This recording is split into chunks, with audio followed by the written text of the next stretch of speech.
Olá galera, eu sou o professor Cadu e nesta aula de hoje nós conversaremos um pouquinho mais sobre um dos princípios de contagem chamado combinação.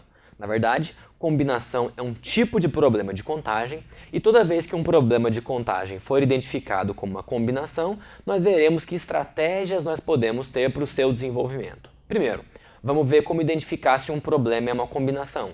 Uma combinação é um problema de contagem em que eu tenho um problema de escolha em que a ordem dos elementos não é importante. Então, quando eu tiver um problema em que eu tenho um conjunto, preciso extrair elementos desse conjunto e a ordem de extração não é importante, esse problema é um problema chamado combinação.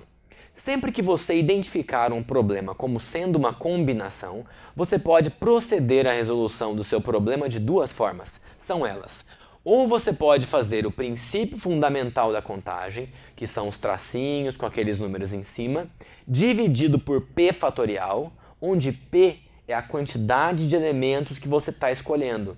Então, num problema em que você está escolhendo 5 elementos para formar um conjunto, um grupo, você divide por 5 fatorial. Num problema em que você está escolhendo 3 elementos, divide por 3 fatorial. P é a quantidade de elementos escolhidos. Ou você faz o princípio fundamental da contagem dividido por p fatorial, ou você faz a fórmula específica da combinação, que você escreve C n,p.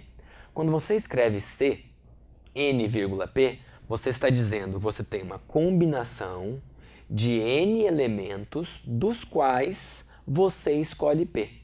Combinação de n elementos dos quais você escolhe p. A fórmula que você usa para desenvolver esse tipo de expressão é n fatorial dividido por p fatorial vezes n menos p fatorial. Na prática, o que acontece é isso. Quantas comissões de 3 alunos podemos formar em uma sala de aula com 10 alunos disponíveis? Então vejamos, nós temos 10 alunos e desses 10 alunos eu quero escolher 3. Então eu tenho, nesse caso, um problema de escolha. 3 alunos serão escolhidos dentre 10 disponíveis. Agora, a ordem que eu escolhi esses alunos faz diferença? Se eu falar que a comissão possui os alunos A, B e C, ou se eu falar que a comissão possui os alunos C, B e A, eu não estou falando exatamente a mesma coisa? Sim, estou. Então, a ordem com que os elementos foram escolhidos não importa para o meu problema. Basta ver qual conjunto foi escolhido, não em qual ordem eles foram escolhidos. Então, eu posso proceder à resolução fazendo 3 tracinhos. Na primeira escolha eu tenho 10 opções, depois 9, depois 8. Como o problema é uma combinação, eu preciso dividir por esse p fatorial. No caso, o p é 3, já que 3 elementos estão sendo escolhidos. Divide por 3 fatorial. Aqui na parte de cima está dando 720 e na parte de baixo 6. 720 sobre 6, 120 é o resultado desse problema estabelecido. Agora, se eu quisesse fazer pela fórmula, como que eu faria? Eu tenho uma combinação de 10 elementos que eu quero escolher 3. Então é C 10,3. Aplicando os dados na fórmula, eu terei 10 fatorial dividido por 3 fatorial vezes 10 menos 3 é 7.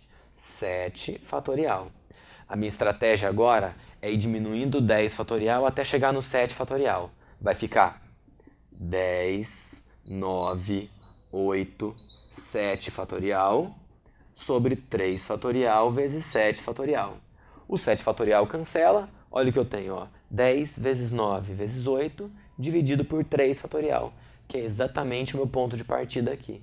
Logo, se eu terminar essa conta que é igual a essa, eu vou chegar também em 120.